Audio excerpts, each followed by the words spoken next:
कर दें, उसके बाद ठीक है फिर मैं सवाल की तरफ चला जाता हूँ। जी।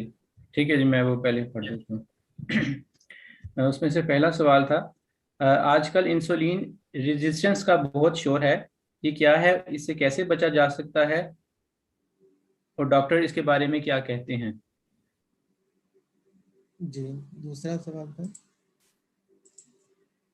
दूसरा क्या था सवाल? और दूसरा, अमीनी साहब के हवाले से काफ़ी और सवाल है, उन्होंने ग़ज़ा के बारे में लोगों ने पूछा हुआ है।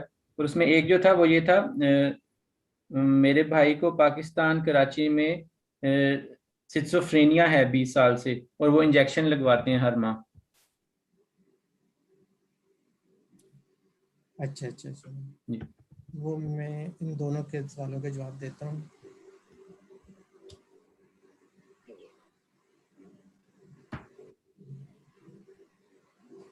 ठीक है, जो इंसुलिन रेजिस्टेंस है इसकी हमें ज़रूरत ही क्यों पड़ती है कि भाई इंसुलिन रेजिस्टेंस या बॉडी के अंदर हमारे अंदर इंसुलिन क्यों ज़रूरी होता है। यह है कि पहले तो हमें पता चलना चाहिए कि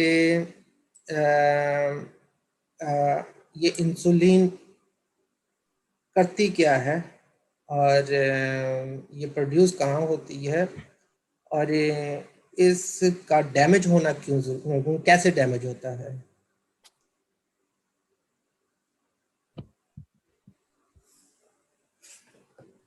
जी ये इसमें ये है कि इसको जो एनर्जी मिलती है इंसुलिन को, वो डायरेक्टली मैदे से मिलती है।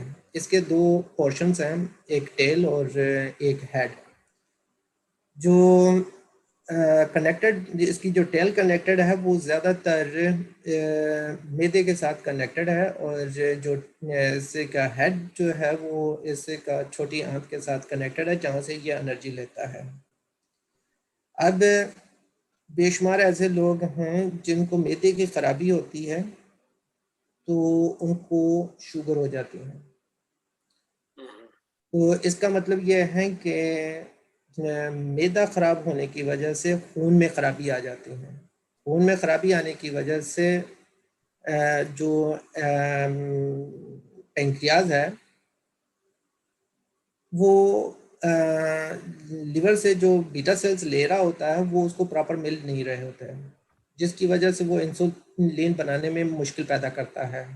और इंसुलिन जो है वो ज़्यादातर प्रोटीन को फाइट करता है, यानी कि जैसे गोश्त खाते हैं, दालें हैं, या ऐसी सब्जियां हैं जो थोड़ी सी हार्ड होती हैं, उनमें जो प्रोटीन बनता है या गोश्त की तरह या खून या बैक्टीरिया बनता है, उसको किल करने में मदद करता है। अगर वो प्रॉपर नहीं बनेगा तो ये बॉडी के अंदर कीड़े बनने का रुझान ज़्यादा होता चला जाएगा। जैसे जैसे वो बढ़ता जाएगा तो उसके साथ दूसरे इस तरह खून की कमी और बढ़ती जाएगी, और दूसरे जो ग्लैंड्स हैं जैसे एड्रेनलिन है, गुर्दों के ग्लैंड्स हैं, वो भी ख़राब होना शुरू हो जाते हैं।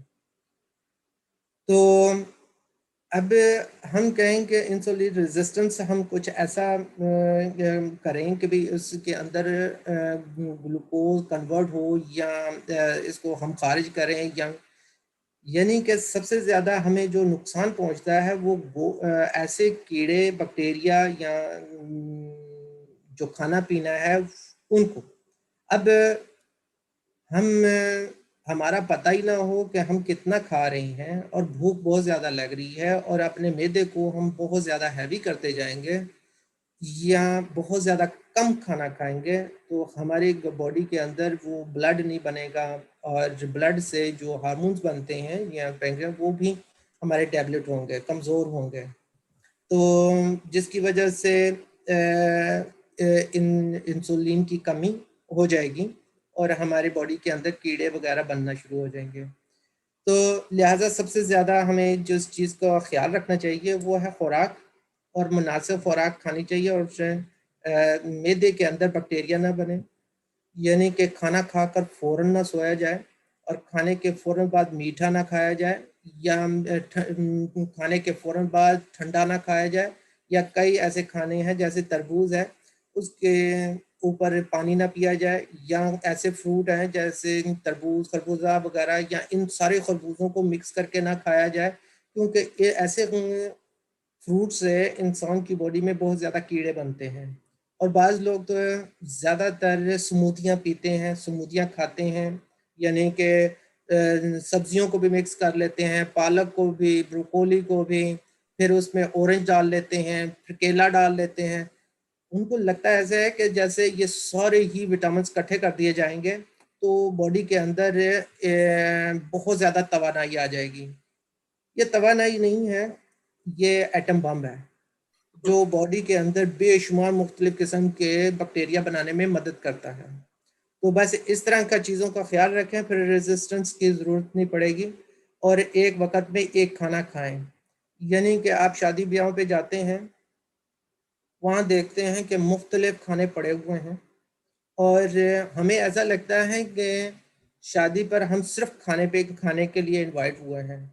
उधर मुख्तलिफ जैसे कौरमा है, बिरयानी है और नान है। मैंने एक शख्स को वहाँ देखा कि उसने एक प्लेट बनाई अपने लिए, उसमें पुलाव डाल लिया, पालक बनी हुई थी वो डाल ली, चाट फ्रूट चाट बना हुआ था वो डाल लिया, फिर एक चाट चने चाट वो डाल ली, तो चावल डाल लिए पुलाव की सूरत में थे, फिर रायता डाल लिया।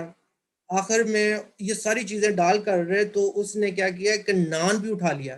मैंने कहा भाई नान किस लिए? कि भाई मैं नान के साथ ये चीज़ खाऊंगा। लाजमी बात है, फिर तो बदहजमी के तो आपने कोई ऐसे नहीं रास्ते छोड़े कि ना हो।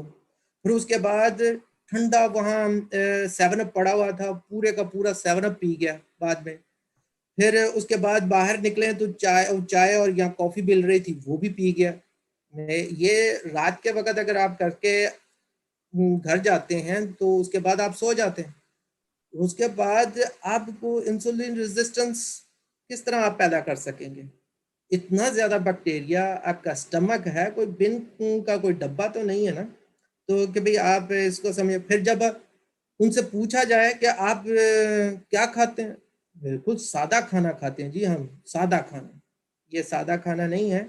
इसलिए इन चीज़ों को मद्देनज़र रखें। जो ऐसे लोग हैं कि भाई एक बार खाना मिला है बस उसको ही, अगर आप शादी ब्याहों पे जाएं उनमें से चूज करें कि आपने कौन सा हिस्सा खाना है, कौन सा खाना खाना है। जो शादी पे लोग जाते हैं वो 200-300 के करीब वो इनवाइट करते हैं। अब हर खाने हर लोगों के मसे के पसंद का एक जैसा खाना तो नहीं होता। उन्होंने 3-4 खाने मुख्तलिफ बनाए होते हैं, उनमें से आपने डिसाइड करना होता है कि भाई क्या खाना है। किसी ने नान खाना है, किसी ने रोटियां खानी है, किसी ने पुलाव खाना है, किसी ने बिरयानी खानी है, उनमें से एक ले लें। और जो मीठा रखा होता है, मीठे के लिए थोड़ा सा वक्फा रखा करें कि भाई आप 15 से 20 मिनट का, या पानी पीते वक्त जब आप चावल खाते हैं तो चावलों के ऊपर पानी ना पिएं, क्योंकि जो पुलाव होता है उसमें गोश्त की चर्बी होती है, वो आपके मैदे में जम जाती है और वो जमने की सूरत में आपका ट्राइग्लिसराइड बढ़ा देता है और जो इंसुलिन रेजिस्टेंस पैदा कर देता है। मेरे ख्याल में इतना काफ़ी है। अगर गाहे बगाहे इसके मुतालिक और भी कुछ होता रहेगा तो मैं बताता रहूँगा।